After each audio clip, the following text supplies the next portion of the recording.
कभी कभी इंसान की जिंदगी में एक ऐसा मोड़ आता है जहां उसे अपने ईमान और अपने बच्चों के भूख के बीच किसी एक को चुनना होता है। ये कहानी है उस एक आदमी की जो भूख, गरीब और जिम्मेदारियों के बीच फंसा एक ऐसा फैसला करता है जो उसकी आत्मा को सालों तक झकझोरता रहता है। क्या ईश्वर ऐसे पाप को माफ करेगा जो दूसरों की भलाई के लिए किया गया हो? नमस्कार दोस्तों, आप देख रहे हैं कहानी कंचन की, जहां हर कहानी को सिर्फ सुनी नहीं, महसूस की जाती है। अगर आप भी ऐसी ही कहानियों से जुड़ना चाहते हैं तो अभी चैनल को सब्सक्राइब करें, बेल आइकन जरूर दबाएं ताकि दिल को छू लेने वाली हर कहानी आप तक सबसे पहले पहुंचे। शाम को जब दीनानाथ ने घर आकर गौरी से कहा कि मुझे एक कार्यालय में 50 रुपए की नौकरी मिल गई है, तो गौरी खिल उठी। देवताओं में उसकी आस्था और भी दृढ़ हो गई। इधर 1 साल से बुरा हाल था, न कोई रोजी न रोजगार। घर में जो थोड़े बहुत गहने थे वो बिक चुके थे। मकान का किराया सिर पर चढ़ा हुआ था। जिन मित्रों से कर्ज मिल सकता था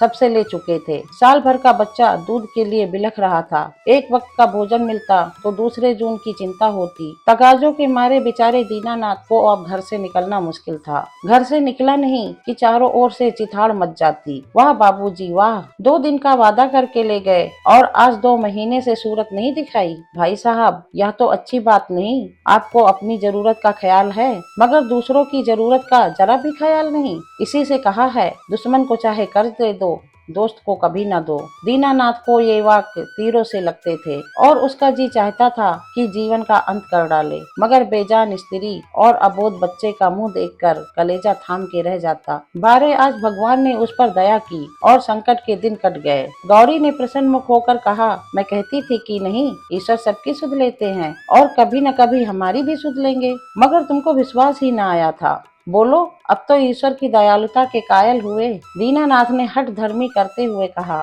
यह मेरी दौड़ धूप का नतीजा है। ईश्वर की क्या दयालुता? ईश्वर को तो तब जानता जब कहीं से छप्पड़ फाड़ कर भेज देते, लेकिन मुंह में चाहे कुछ कहें, ईश्वर के प्रति उनके मन में श्रद्धा उदय हो गई थी। दीनानाथ का स्वामी बड़ा ही रूखा आदमी था और काम में बड़ा सुस्त। उसकी उम्र 50 के लगभग थी और स्वास्थ्य भी अच्छा न था। फिर भी वह कार्यालय में सबसे ज्यादा काम करता। मजाल न था कि कोई आदमी 1 मिनट भी देर करे या 1 मिनट भी समय से पहले चला जाए। बीच में 15 मिनट की छुट्टी मिलती थी, उसमें जिसका जी चाहे पान खा ले या सिगरेट पी ले या जलपान कर ले। इसके अलावा 1 मिनट का अवकाश न मिलता था। वेतन पहली तारीख को मिल जाता था। उत्सव में दफ्तर बंद रहता था और नियत समय के बाद कभी काम न लिया जाता था। सभी कर्मचारियों को बोनस मिलता था और प्रोविडेंट फंड की भी सुविधा थी। फिर भी कोई आदमी खुश न था। काम या समय की पाबंदी की किसी को शिकायत न थी। शिकायत थी केवल स्वामी के सूक्ष्म व्यवहार की। कितना ही जी लगाकर काम करो, कितना ही प्राण दे दो, पर उसके बदले धन्यवाद का एक शब्द भी ना मिलता था।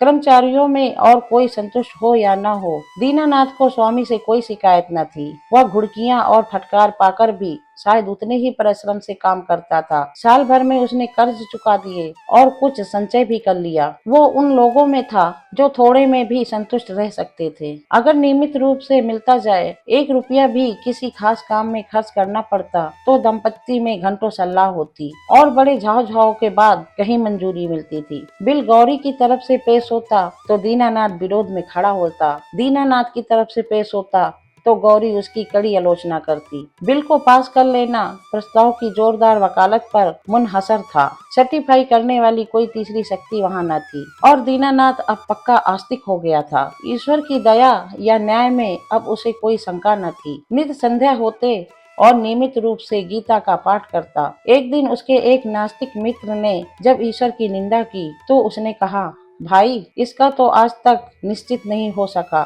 ईश्वर है या नहीं। दोनों पक्षों के पास इस बात की सी दलीलें मौजूद है, लेकिन मेरे विचार में नास्तिक रहने से आस्तिक रहना कहीं अच्छा है। अगर ईश्वर की सत्ता है तब तो नास्तिक को नरक के सिवा कहीं ठिकाना नहीं। आस्तिक के दोनों हाथों में लड्डू हैं। ईश्वर है तो पूछना ही क्या, नहीं है तब भी क्या बिगड़ता है, 2-4 मिनट का समय ही तो जाता है। नास्तिक मित्र इस दो रुखी बात पर मुंह बिचकाकर चल दिए। दोस्तों, आप लोग मत जाना, कहानी अभी बाकी है। चैनल को सब्सक्राइब करके, वीडियो को लाइक करके, दोस्तों के साथ शेयर करके आगे की कहानी जरूर सुनना। एक दिन जब दीनानाथ शाम को दफ्तर से चलने लगा तो स्वामी ने उसे अपने कमरे में बुला भेजा और बड़े खातिर से उसे कुर्सी पर बैठा कर बोला, तुम्हें यहाँ काम करते कितने दिन हुए? साल भर तो हुआ ही होगा। दीनानाथ ने नम्रता से कहा, जी हाँ, 13वां महीना चल रहा है। आराम से बैठो, इस वक्त घर जाकर जलपान करते हो? जी नहीं, मैं जलपान का आदी नहीं, पान वान तो खाते ही होगे। जवान आदमी होकर अभी से इतना संयम? यह कहकर उसने घंटी बजाई और अर्दली से पान और कुछ मिठाई लाने को कहा। दीनानाथ को शंका हो रही थी, आज इतनी खातिरदारी क्यों हो रही है? कहाँ तो सलाम भी नहीं लेते थे, कहाँ आज मिठाई और पान सभी कुछ मंगवाया जा रहा है। मालूम होता है मेरे काम से खुश हो गए हैं। इस ख्याल से उसे कुछ आत्मविश्वास हुआ और ईश्वर की याद आ गई। अवश्य परमात्मा सर्वदर्शी और न्यायकारी है, नहीं तो मुझे कौन पूछता। अर्दली मिठाई और पान लाया। दीनानाथ आग्रह से विवश होकर मिठाई खाने लगा। स्वामी ने मुस्कुराते हुए कहा, तुमने मुझे बहुत रूखा पाया होगा। बात यह है कि हमारे यहाँ अभी तक लोगों को अपनी जिम्मेदारियों का इतना कम ज्ञान है कि अफसर जरा भी नरम पड़ जाए तो लोग उसकी शराफत का अनुचित लाभ उठाने लगते हैं और काम खराब होने लगता है। कुछ ऐसे भाग्यशाली हैं जो नौकरों से हेल मेल भी रखते हैं, उनसे हंसते बोलते भी हैं, फिर भी नौकर नहीं बिगड़ते, बल्कि और भी दिल लगाकर काम करते हैं। मुझ में वह कला नहीं है, इसीलिए मैं अपने आदमियों से कुछ अलग अलग रहना ही अच्छा समझता हूँ और अब तक मुझे इस नीति से कोई हानि भी नहीं हुई। लेकिन मैं आदमियों का रंग ढंग देखता रहता हूँ और सबको परखता रहता हूँ। मैंने तुम्हारे विषय में जो मत स्थिर किया है वह यह है कि तुम वफादार हो और मैं तुम्हारे ऊपर विश्वास कर सकता हूँ। इसीलिए मैं तुम्हें ज्यादा जिम्मेदारी का काम देना चाहता हूँ, जहाँ तुम्हें खुद बहुत कम काम करना पड़ेगा, केवल निगरानी करनी पड़ेगी। तुम्हारे वेतन में 50 रुपए की और तरक्की हो जाएगी। मुझे विश्वास है तुमने अब तक जितनी तनदेही से काम किया है उससे भी ज्यादा तनदेही से आगे करोगे। दीनानाथ की आंखों में आंसू भर आए और कंठ की मिठाई कुछ नमकीन हो गई। जी में आया स्वामी के चरणों पर सिर रख दें और कहें, आपकी सेवा के लिए मेरी जान हाजिर है। आपने मेरा जो सम्मान बढ़ाया है मैं उसे निभाने में कोई कसर न उठा रखूंगा। लेकिन स्वर कांप रहा था और वह केवल कृतज्ञता भरी आंखों से देख कर रह गया। सेठ जी ने एक मोटा सा लेजर निकालते हुए कहा, मैं एक ऐसे काम में तुम्हारी मदद चाहता हूँ जिस पर इस कार्यालय का सारा भविष्य टिका हुआ है। इतने आदमियों में मैंने केवल तुम्ही को विश्वास योग्य समझा है और मुझे आशा है कि तुम मुझे निराश न करोगे। यह पिछले साल का लेजर है और इसमें कुछ ऐसी रकमें दर्ज हो गई हैं जिनके अनुसार कंपनी को कई हजार लाभ होता है। लेकिन तुम जानते हो हम कई महीनों में घाटे पर काम कर रहे हैं। जिस क्लर्क ने यह लेजर लिखा था उसकी लिखावट तुम्हारी लिखावट से बिल्कुल मिलती है। अगर दोनों लिखावटें आमने सामने रख दी जाए तो किसी विशेषज्ञ को भी उनमें भेद करना कठिन हो जाएगा। मैं चाहता हूँ तुम लेजर में एक पृष्ठ फिर से लिखकर जोड़ दो और उसी नंबर का पृष्ठ उसमें से निकाल दो। मैंने पृष्ठ का नंबर छपवा लिया है, एक दफ्तरी भी ठीक कर लिया है जो रात भर में लेजर की जिल्दबंदी कर देगा, किसी को पता तक न चलेगा। जरूरत सिर्फ यह है कि तुम अपनी कलम से उस पृष्ठ की नकल कर दो। दीनानाथ ने शंका की, जब उस पृष्ठ की नकल ही करनी है तो उसे निकालने की क्या जरूरत है? सेठ जी हंसे, तो क्या तुम समझते हो उस पृष्ठ की हूबहू नकल करनी होगी? मैं कुछ रकमों में परिवर्तन कर दूंगा। मैं तुम्हें विश्वास दिलाता हूँ कि मैं केवल कार्यालय की भलाई के ख्याल से यह कार्यवाही कर रहा हूँ। अगर यह रद्दो बदल न किया गया तो कार्यालय के 100 आदमी की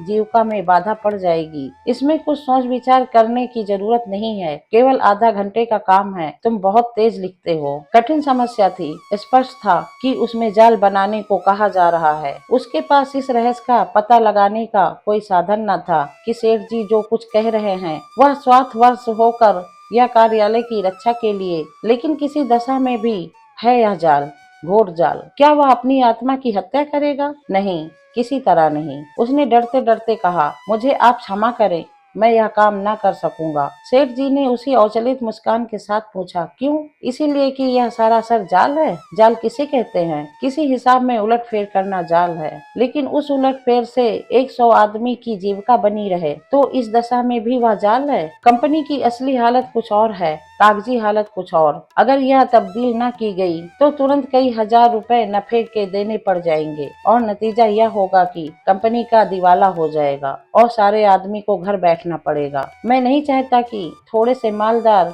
हिस्सेदारों के लिए इतने गरीब का खून किया जाए, परोपकार के लिए कुछ जाल भी करना पड़े तो वह आत्मा की हत्या नहीं है। दीनानाथ को कोई जवाब न सूझा। अगर सेठ जी का कहना सच है और इस जाल से 100 आदमियों की रोजी बनी रहे तो वास्तव में वह जाल नहीं, कठोर कर्तव्य है। अगर आत्मा की हत्या होती भी हो तो 100 आदमियों की रक्षा के लिए उसकी परवाह न करनी चाहिए। लेकिन नैतिक समाधान हो जाने पर अपनी रक्षा का विचार आया। बोला, लेकिन कहीं मामला खुल गया तो मैं मिट जाऊंगा। 14 साल के लिए काले पानी भेज दिया जाऊंगा। सेठ ने जोर से ठहाका मारा। अगर मामला खुल गया तो तुम न फंसोगे, मैं फंसूंगा। तुम साफ इनकार कर सकते हो, लिखावट तो पकड़ी जाएगी। पता ही कैसे चलेगा कि कौन पृष्ठ बदला गया? लिखावट तो एक सी है। दीनानाथ त्रास्त हो गया। उसी वक्त उस पृष्ठ की नकल करने लगा। दोस्तों, आप भी अपना काम कर लीजिए, चैनल को सब्सक्राइब कर दीजिए और वीडियो को लाइक करके दोस्तों के साथ शेयर कर दीजिए। फिर भी दीनानाथ के मन में चोर पैदा हुआ था। गौरी से इस विषय में वह एक शब्द भी न कह सका। 1 महीने के बाद उसकी तरक्की हुई। 100 रुपए मिलने लगे, 200 बोनस के भी मिले। यह सब कुछ था। घर में खुशहाली के चिन्ह नजर आने लगे। लेकिन दीनानाथ का अपराधी मन एक बोझ से दबा रहता था। जिन दलीलों से सेठ जी ने उसकी जुबान बंद कर दी थी, उन दलीलों से गौरी को संतुष्ट कर सकने का उसे विश्वास न था। उसकी ईश्वर निष्ठा उसे सदैव डराती रहती थी। इस अपराध का कोई भयंकर दंड अवश्य मिलेगा। किसी प्रायश्चित, किसी अनुष्ठान से उसे रोकना असंभव है। अभी न मिले, साल 2 साल न मिले, 10-5 साल न मिले, पर जितनी ही देर में मिलेगा उतना ही भयंकर होगा। मूलधन ब्याज के साथ बढ़ता जाएगा। वह अक्सर पछताता, मैं क्यों सेठ जी के प्रलोभन में आ गया। कार्यालय टूटता या रहता मेरी बला से, आदमियों की रोजी जाती या रहती मेरी बला से। मुझे तो यह प्राण पीड़ा न होती, लेकिन अब तो जो कुछ होना था हो चुका और दंड अवश्य मिलेगा। इस शंका ने उसके जीवन का उत्सव, आनंद और मधुरय सब कुछ हर लिया। मलेरिया फैला हुआ था, बच्चे को ज्वर आया। दीनानाथ के प्राण नहों में समा गए। दंड का विधान आ पहुंचा। कहाँ जाए, क्या करे, जैसे बुद्धि भ्रष्ट हो गई। गौरी ने कहा, जाकर कोई दवा लाओ या किसी डॉक्टर को दिखा दो। 3 दिन तो हो गए। दीनानाथ ने चिंतित मन से कहा, हाँ जाता हूँ, लेकिन मुझे बड़ा भय लग रहा है। भय की कौन सी बात है? बेबात की बात मुंह से निकालते हो। आजकल किसे ज्वर नहीं आता? ईश्वर इतना निर्दयी क्यों है? ईश्वर निर्दयी है पापियों के लिए। हमने किसी का क्या हर लिया है? ईश्वर पापियों को कभी क्षमा नहीं करता। पापियों को दंड न मिले तो संसार में अनर्थ हो जाएगा। लेकिन आदमी ऐसे ही काम भी तो करता है जो एक दृष्टि से पाप हो सकते हैं, दूसरी दृष्टि से पुण्य। मैं नहीं समझती। मान लो मेरे झूठ बोलने से किसी की जान बचती हो तो क्या वह पाप है? मैं तो समझती हूँ ऐसा झूठ पुण्य है। तो जिस पाप से मनुष्य का कल्याण हो वह पुण्य है, और क्या?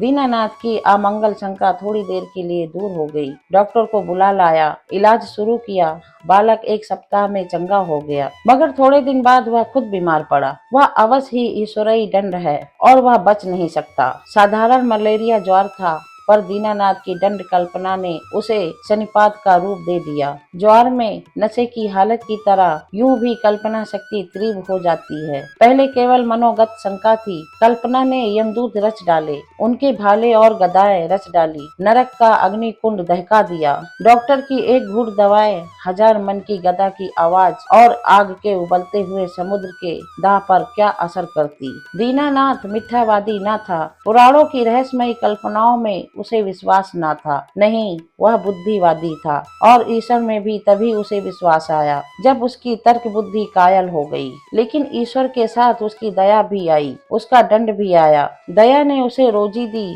मान दिया। ईश्वर की दया न होती तो शायद वह भूखे मर जाता। लेकिन भूखों मरना अग्नि कुंड में ढकेल दिए जाने से कहीं सरल था, खेल था। दंड भावना जन्म जन्मांतरों के संस्कार से ऐसी वृद्धमूल हो गई थी, मानो उसकी बुद्धि का, उसकी आत्मा का एक अंग हो गई हो। उसका तर्कवाद और बुद्धिवाद इन मानवतरों के जन्मे हुए संस्कार पर समुद्र की ऊंची लहरों की भांति आता था, पर एक क्षण में उन्हें जलमग्न करके फिर लौट जाता था, और वह पर्वत ज्यों का त्यों अचल खड़ा रह जाता था। जिंदगी बाकी थी, बच गया। ताकत आते ही दफ्तर जाने लगा। एक दिन गौरी बोली, जिन दिनों तुम बीमार थे और एक दिन तुम्हारी हालत बहुत नाजुक हो गई थी, तो मैंने भगवान से कहा था कि यह अच्छे हो जाएंगे तो 50 ब्राह्मणों को भोजन कराऊंगी। दूसरे ही दिन से तुम्हारी हालत सुधरने लगी। ईश्वर ने मेरी विनती सुन ली। उसकी दया न हो जाती तो मुझे कहीं मांगे भीख न मिलती। आज बाजार से सामान ले आओ तो मनौती पूरी कर दूं।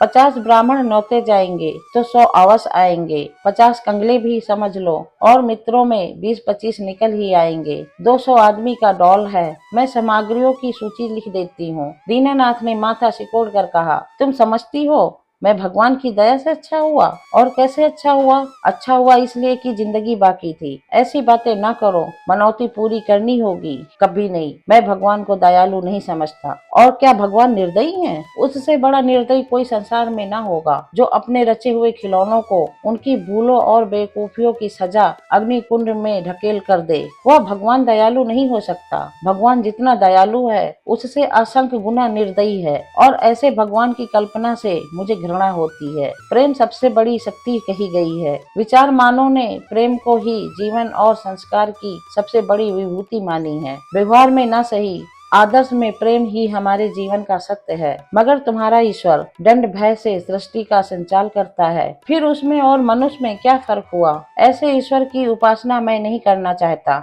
नहीं कर सकता। जो मोटे हैं उनके लिए ईश्वर दयालु होगा, क्योंकि वो दुनिया को लूटते हैं। हम जैसे को तो ईश्वर की दया कहीं नजर नहीं आती। हाँ, भय पग पग पर खड़ा घूरा करता है। यह मत करो नहीं तो ईश्वर दंड देगा, वह मत करो नहीं तो ईश्वर दंड देगा। प्रेम से शासन करना मानवता है, आतंक से शासन करना बर्बरता है। आतंकवादी ईश्वर से तो ईश्वर का न रहना ही अच्छा है। उसे हृदय से निकालकर मैं उसकी दया और दंड दोनों से मुक्त हो जाना चाहता हूँ। एक कठोर दंड वर्षों के प्रेम को मिट्टी में मिला देता है। मैं तुम्हारे ऊपर बराबर जान देता रहता हूँ, लेकिन किसी दिन डंडा लेकर पीट चलूं तो तुम मेरी सूरत न देखोगी। ऐसे आतंकमय दंडमय जीवन के लिए मैं ईश्वर का एहसान नहीं लेना चाहता। बासी भात में खुदा के साझे की जरूरत नहीं। अगर तुमने ओझ भोज पर जोर दिया तो मैं जहर खा लूंगा। गौरी उसके मुंह की ओर भयातुर नेत्रों से ताकती रह गई। दोस्तों, कैसी लगी कहानी कमेंट में जरूर लिखना।